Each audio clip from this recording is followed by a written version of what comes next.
What's up, guys? Brett Okamoto with the UFC featherweight champion and the #1 pound-for-pound fighter in the world, Alexander Vulpinowski, who takes on Islam Makhachev. And I guess, I hadn't even really thought about it until I just said that, but who's putting more on the line this weekend? Is he putting his title on the line, or are you putting your pound-for-pound title on the line? Yeah, I guess it just depends how you look at it, you know what I mean?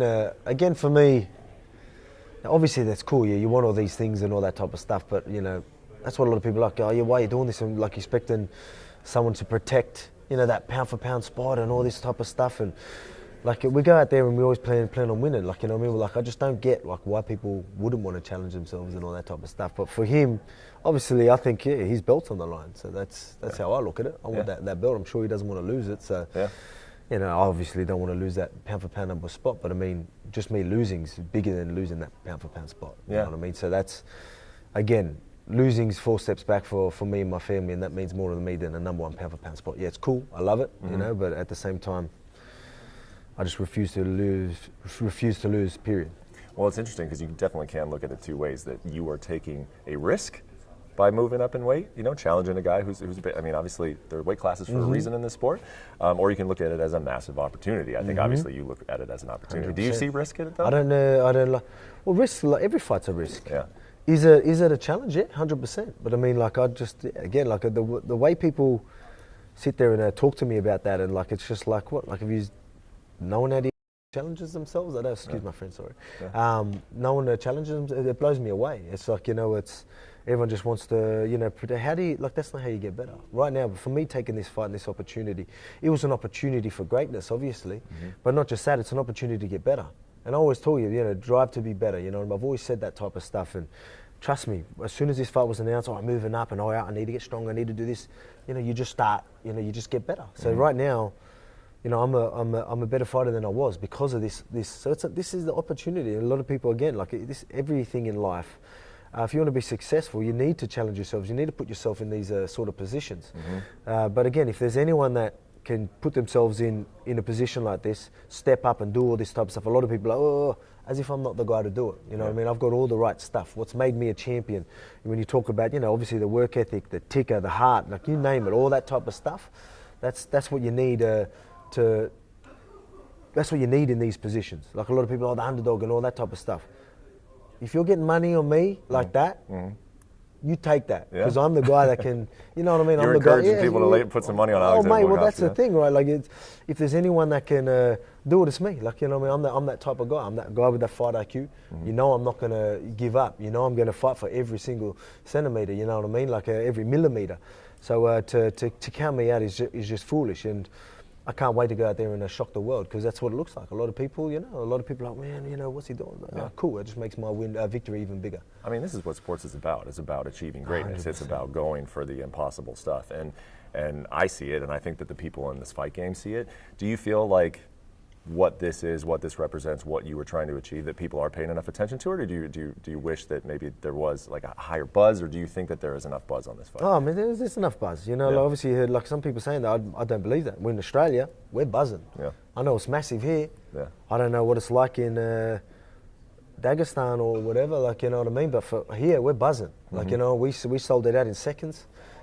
People struggling to get tickets, you know what I mean? Like, everyone's got accommodation and got flights and couldn't even get a ticket, you know what I mean? Like, it's buzzing over here. So I know where everyone's at, and it's supposed to be trending very well. So it's a big fight, and people understand that. And again, who doesn't love an underdog story as well? Like, you know what I mean? Like, I think it's going to be huge. I can't wait. Again, it's going to be a massive opportunity for me and for my legacy. So I can't wait. I think the underdog part plays something into this, but like if and when you get this done, like, to me, it would be in the category of like one of the greatest wins in UFC history, like in the sport's history. Like not because you're just this massive underdog. I know you're an underdog, but we've seen bigger upsets than this. But just in terms of, like, again, the #1 pound for pound versus #2 pound for pound, like the win here would be right up there with some of the greatest wins in the history of the sport. Do you see it the same way? 100%. Yeah, I do. Especially the way people are talking about it,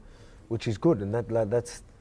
I love that, you know what I mean? Because again, it makes it for a bigger moment, a moment that will go down in the history books. This is already in the history books. #1 versus #2, pound for pound, and the winning streak. You look at the numbers and the stats when it comes to two guys facing each other. I don't think it's there's been many fights like this, you know what I mean? Well, there hasn't, like 1 versus 2, you know what I mean? So it's huge.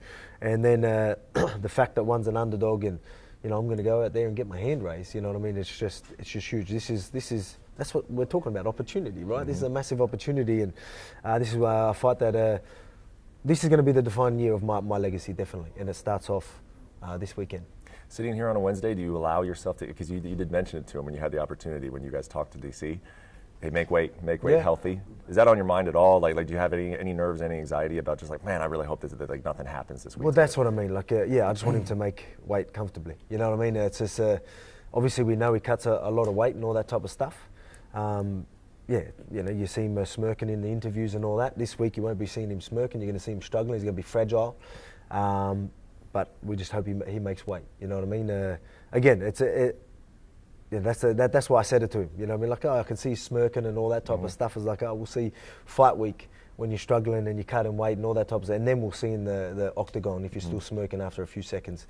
And then we'll see who's smirking after the fight's done. Yeah, I mean, you could see it right there. And I've noticed this in other interviews. You did not appreciate the smirks in that interview, did you? It's just like it's a cockiness, I thought. Yeah. You know what I mean? Again, you could see I was confident, but there was definitely respect there and all that type of stuff. I know he does, but whether it's just him, like, you know, because he's a pretty respectful dude, but I felt like there was a cockiness. Yeah. And I love smacking smirks on people's faces, so I'm looking forward to that. Yeah, I will say, I mean, and I think people who watch my interviews, you know, I think you know this about me. I'm not trying to stir up any drama. I'm not trying to point to anything that's not there. There was a certain smugness about him, I thought, and there's some things I know he respects you. Like, I don't mind that, right? But I mean, it makes me like, okay, sweet. We'll see who's smirking at the end. It was kind of like, you know, I could see a situation in which, like, maybe years ago, if you're in a bar and someone was looking at you that way, what would happen if you saw that look from just a random person? I was always chill, so I would have been all right. You're always a chill guy? But again, like, you see that, and like, you see again, I feel like there's a cockiness, there's a short and all this stuff. I'm like, it's going to be pretty embarrassing for you, mate, if you're going to start talking like that. You know what I mean? So, again, like, let him do that. Again, that just makes my win even bigger. And then your loss, very embarrassing. You know what I mean? So you want to act like that.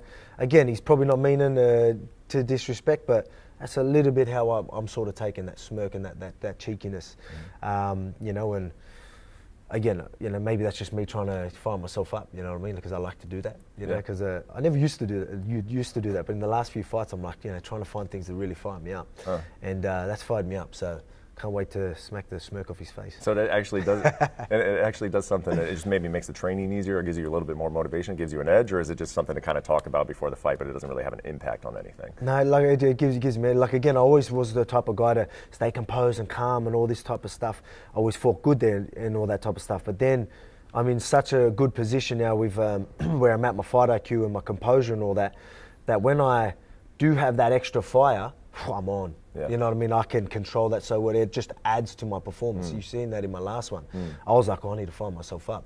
So I was like doing there and I was like pumping me. Backstage, like, there was a lot that happened. There's things that you didn't even see. Like, obviously you would have seen one before we did the walkout, but there was stuff that me and Max were doing even while we're doing interviews, and like we're getting into each other, and I was using that, you know? So I was just like, oh, we'll see. And then while I was in there, I was like, I have to talk, I have to go, because I needed that fire, because I fight better like that. Especially having this Aussie crowd, you know what I mean? Usually I'll try and keep myself calm. Oh, don't let it get to me. Nah, give me that energy. That's interesting. Fire me up. Let's go. You know what I mean? I'm the type of guy that I can put me in any position. I'm gonna make it work. You know, even though they'll boo me last time, that fired me up. I'm like, all right, I'm gonna show you. You know what I mean? I know everyone back home is watching me. I know everyone in Australia is watching me. So I started saying that to the camera as I was walking out, and not just that. Like, firing myself up, being like, oh, no, I'll show you. You want to boo me now? You'll jump on board, don't worry. And that's what we did. And now, it's going to be the other way around. But again, I can just use that and make it work for me. That's super interesting, man. That, like, most people, like, the theory would be don't fight emotional. But if you can and allow yourself to feel it and then use it. I've always thought that. And I've always been that. And I've always been so good at, like, bringing that down.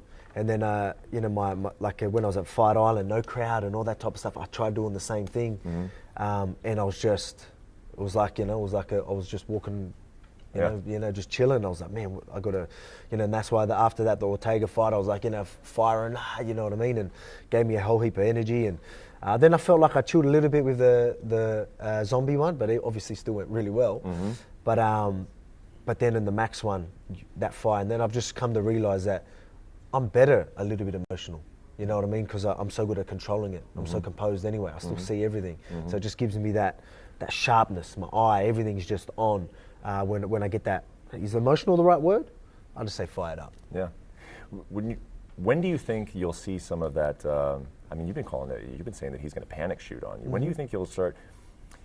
What I want to ask is, what do you think is going to be the bigger deal? Stopping his takedown attempt, or getting back up when he takes you down? Which one do you think is going to bother him more? All of them. It's like I sort of want to be in their positions.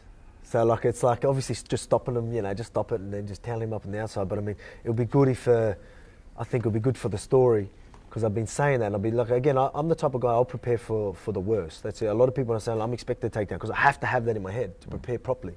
Don't be surprised if I'm able to, my footwork's enough and my frames and all that type of stuff, takedown defense is good enough to not get there. Don't be surprised. But I need to mentally prepare to be there. So I think it'll be good to be put in positions, bounce back up and just be like, who's smirking now? You know what I mean? Or get me in a submission and be like, hey, is that all you got? You know what I mean? Like I feel like that would add to the story and all that. But obviously I'm going to fight my fight and not let it get there. But if it does, I'll be more than okay with it, just because I'm very confident I'll get back up. And again, I want to see that face as soon as that happens. Because you've turned into this guy who just is so present in the moment, so confident, and you like the grandeur, you like the challenges. Any part of you a little bit disappointed that Khabib's not going to be there just because of the scenes? I know you don't care from a competitive standpoint, but like you beat Khabib's guy in front of Khabib. Like, would that have added anything to it? I mean, like only because people are people bringing that up. I'm like, don't use that as an excuse when I get my hand raised. You know what I mean? Like that's the type of guy I am. Like, you're saying all this, just remember that. Like, you know what I mean? Like he's obviously he's gonna turn up. I don't think he needs a Khabib. He's fought without Khabib. Obviously having him here would have been incredible. Having Khabib here in Australia, and I guess it could have added to the story a little bit. But at the Islam's proven that he's a great fighter, and like he doesn't need. It's going to be him in there. Let's be real. You know what I mean? So it ain't going to affect him one bit. So don't use that as an excuse this Sunday. You talked about that too, this narrative, don't change the narrative after exactly the fight. Right. What do you think of the narrative? Is the narrative right, or do you think like people are getting the narrative wrong going into this fight? Well, I am smaller. Yeah. I'm smaller. I'm a featherweight division and all that type of stuff. Like I am the one, you said earlier, taking risks. Like I am doing that. I am going in a division that, I'm not usually in and things like that. He's going to be bigger and all that type of stuff. But that's fine. I'm the type of guy that can deal with that. So just, again, remember that. Like, when I say don't change, I mean, like, I don't want people sitting there being like, oh, yeah, Islam hasn't really fought this guy. I was like, mate, that's not what you were saying before. Don't take that win away from me now. That win should add a lot to my legacy, because I am putting a lot on the line here. I am moving up against a big, strong grappler, supposed to be a puzzle that no one can figure out. They're going to say that till I figure it out. So, but again, just don't change that narrative. Again, you want to have me as that underdog. That's just going to make my victory even bigger. And again, obviously I need to have this confidence, but I'm preparing for a tough fight, because it is. I am obviously stepping up. But I'm the guy for the job. I think the last thing I have for you, because obviously anytime you have a champion of one division taking on champion of another division, size is a huge part of the conversation, right? I guess what I want to ask is, could you see a scenario in which you leave this fight and you say, I'm certain that I was better than him, but the size was too much? Like I just, like, size matters and I ran into too much. Or are you just perfectly certain that skills will determine this fight and not size? I do, just purely because of the fighter I am. I don't know, am I like the only fighter that trains with bigger guys or something? Like, I mean, everyone's like, well, he's moving up for lightweight. I go, I train with lightweights, welterweights, middleweights. Like, I don't know, am I the only guy that does that? Like, I'm sure I'm not. So I don't know why people are carrying on that much. Like, again, I'm used to the big guys. Like, when it comes to strength, that's never the problem. I'm respecting more his style and his technique and his control. Like, there's little things. It's not just strength. Like, people sit there and keep talking about strength and all that. Like, you've seen in like the Arman fight and all that type of stuff. Like, you know what I mean? Arman was stronger, if not like looked just as strong, if not stronger. But I mean, his technique just outdid him, and things like that. You're seeing guys get back up and all that type of stuff. He is going to be strong, but it's not going to be unhumanly strength. Trust me, I'm strong. Strength's not going to be the issue. It's going to be the technique.